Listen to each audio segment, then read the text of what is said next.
y hablará palabras contra el Altísimo, y a los santos del Altísimo quebrantará, y pensará en cambiar los tiempos y la ley, y serán entregados en su mano hasta tiempos y la mitad de un tiempo.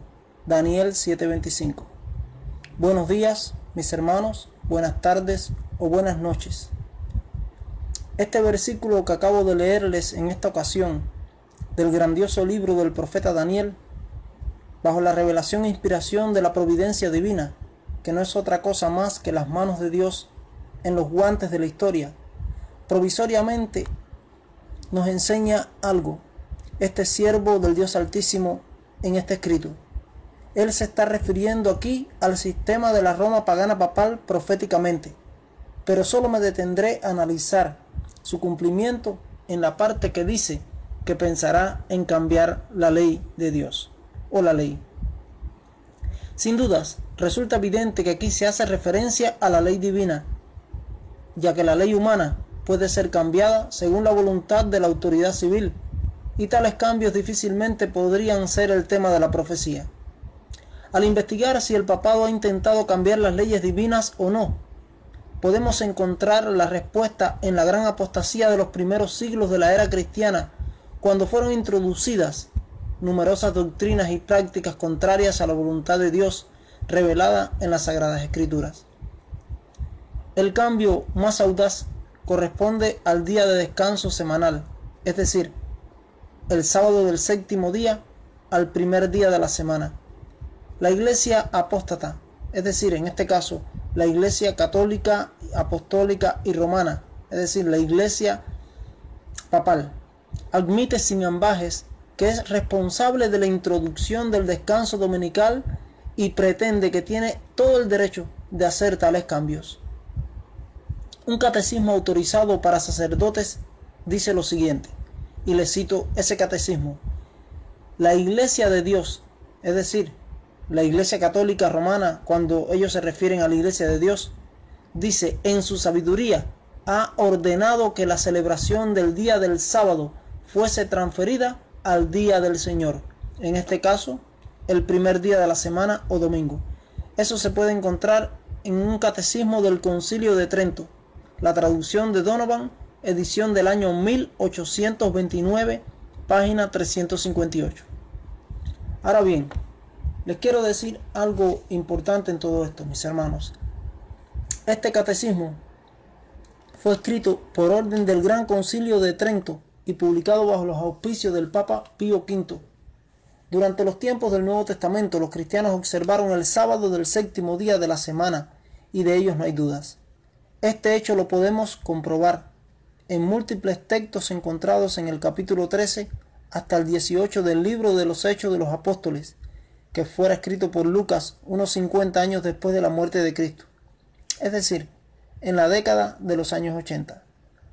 Ahora bien, si continuamos en este estudio de la historia del cambio del sábado al domingo, la transición del sábado al domingo fue un proceso gradual que comenzó antes del año 150 después de Cristo y continuó durante unos 3 siglos. Las primeras referencias históricas que tenemos en cuanto a la observancia del domingo por profesos cristianos aparecen en la epístola de Bernabé, en el capítulo 15, y en la primera apología de Justino Mártir, en el capítulo 67, obras que datan aproximadamente del año 150 después de Cristo. Ambas condenan la observancia del sábado e instan a observar el domingo a los cristianos de aquellos días. Las primeras referencias auténticas al domingo como el día del Señor proceden de fines del siglo II y provienen del llamado Evangelio según San Pedro y de Clemente de Alejandría, citado esto en Misceláneas volumen 14. Ahora bien, antes de la Revolución Judía, instigada por Bar Kokhba en el año 132 al año 135 después de Cristo, que provocó en los días del emperador romano Adriano la expulsión definitiva de los judíos de la tierra de Palestina, hasta que regresaron a ella en 1948, después de la Segunda Guerra Mundial. El Imperio Romano reconocía hasta ese tiempo al judaísmo como una religión legal y al cristianismo como una secta judía, pero como resultado de ello, esa revolución, en este caso los judíos y el judaísmo, se desprestigiaron completamente. Entonces, para evitar la persecución que siguió de allí en adelante a los judíos, los cristianos entonces trataron por todos los medios posibles de dejar en claro que ellos no eran judíos, y así comenzaron de manera acomodaticia, podríamos decir, a observar también el día del domingo, para marcar una diferencia con los judíos. Las repetidas referencias que hacen los escritores cristianos de los 3 siglos siguientes a la observancia del sábado como una práctica judaizante, junto con el hecho de que no hay referencia histórica de la observancia cristiana del domingo como día sagrado antes de la Revolución Judía, indican entonces, mis hermanos, que el periodo comprendido entre los años 135, con la expulsión de los judíos de la tierra de Palestina, hasta el año 150, como el tiempo cuando los cristianos empezaron a atribuirle santidad del día de reposo al primer día de la semana. Sin embargo, la observancia del domingo, es decir, el primer día de la semana, no reemplazó inmediatamente a la del sábado, sino que la acompañó al unísono en su observancia y la completó. Así, durante varios siglos, los cristianos observaron ambos días de la semana. Por ejemplo, a comienzos del siglo III, Tertuliano observó que Cristo no había anulado el sábado. Un poco más tarde, en las Constituciones Apostólicas, en el libro apócrifo, tomo 2, página 36, se amonestaba a los cristianos a guardar el sábado y la fiesta del día del Señor. En este caso, el domingo. A principios del siglo IV, el domingo había alcanzado una clara preferencia oficial sobre el sábado. En su comentario sobre el Salmo 92, en este caso, cuando vamos a la Biblia, en el subtítulo que ponen, dicen que es el Salmo para el día de reposo.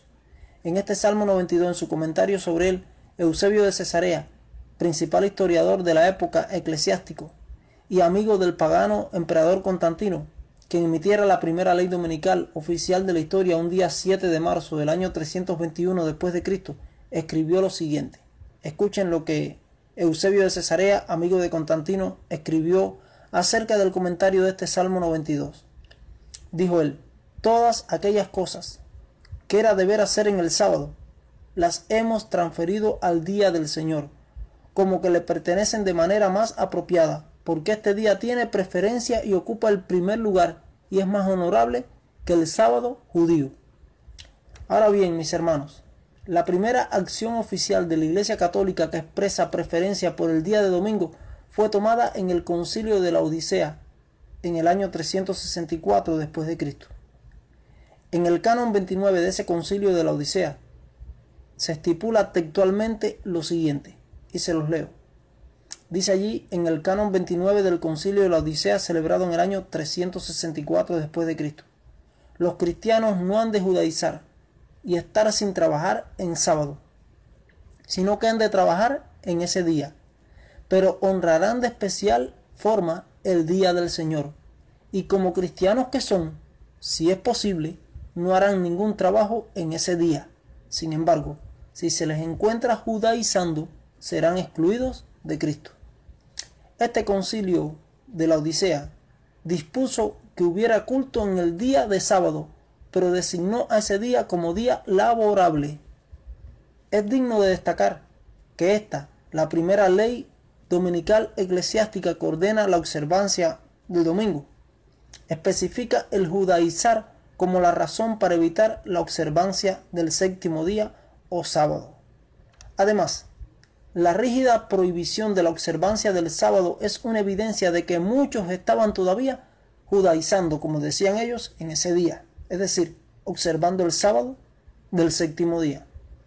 En realidad, los escritores cristianos del siglo IV y V con frecuencia amonestan a sus correligionarios en contra de esa práctica. Por ejemplo, alrededor del año 400, Crisóstomo observa que muchos guardaban aún el sábado en esa época a la manera judía y estaban así judaizando. Los registros de la época también revelan que las iglesias de Alejandría y Roma fueron las principales en fomentar la observancia del domingo en el mundo cristiano.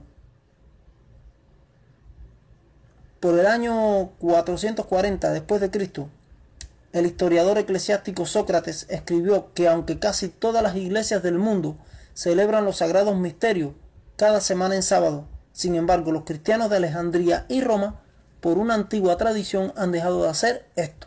Lo cita en el libro Historia Eclesiástica en el volumen 22.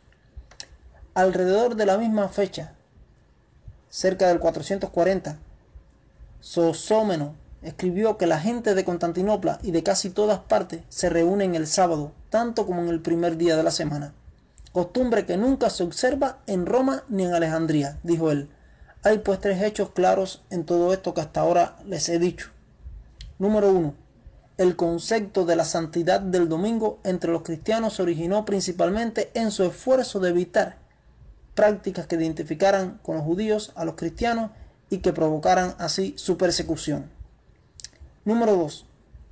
La Iglesia de Roma, desde muy antiguo, en este caso la Iglesia católica, apostólica y romana, pagana papal, desde muy antiguo fomentó una preferencia por el domingo, el primer día de la semana, y la creciente importancia que se le dio al domingo en la Iglesia primitiva a expensas del sábado siguió muy de cerca el crecimiento gradual del poder de Roma, en este caso el reconocido pagano Día del Sol, como lo emitiera el emperador Constantino en su primera ley dominical del 7 de marzo del año 321.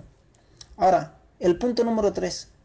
Y finalmente, la influencia romana prevaleció para hacer que la observancia del domingo fuese motivo de una ley eclesiástica, en la misma forma en que prevaleció para establecer otras prácticas tales como la adoración de María, la veneración de los santos y de los ángeles, el uso de imágenes y las oraciones por los muertos. Sí, mis hermanos, a manera de conclusión les quiero decir que la santidad del domingo descansa sobre la misma base que esas otras prácticas que no se encuentran en las Escrituras. Solamente se basan en una tradición pagana, de origen pagano, sin base bíblica, sin autorización bíblica, ni de Jesús ni de los apóstoles, y que fueron introducidas en la Iglesia por el obispo de Roma, en este caso por el anticristo, que es el sistema papal representado por su cabeza visible, que es el Papa que está en Roma, y lamentablemente dirigido desde el año 1534 con la fundación de la Orden de los Jesuitas, los cuales comenzaron a ponerse la cabeza de Roma desde el Concilio de Trento, que se celebró de 1545 al 1563, cuando establecieron la Contrarreforma. Entonces, podemos decir que la santidad del domingo descansa sobre la misma base que esas otras prácticas que les mencioné anteriormente, como son la adoración de María, la veneración de los santos y de los ángeles, y el uso de imágenes y las oraciones por los muertos. Es decir, que esas prácticas no se encuentran sancionadas ni aprobadas por las Escrituras. Todas tienen un origen pagano y establecidos por autoridad del ser humano, propiamente dicho, sin la autoridad divina, y que fueron introducidas en la Iglesia por el obispo de Roma en la medida que pasó el tiempo, y hoy en día sigue estando en pie. Que Dios los bendiga y preparémonos para el encuentro con nuestro Dios.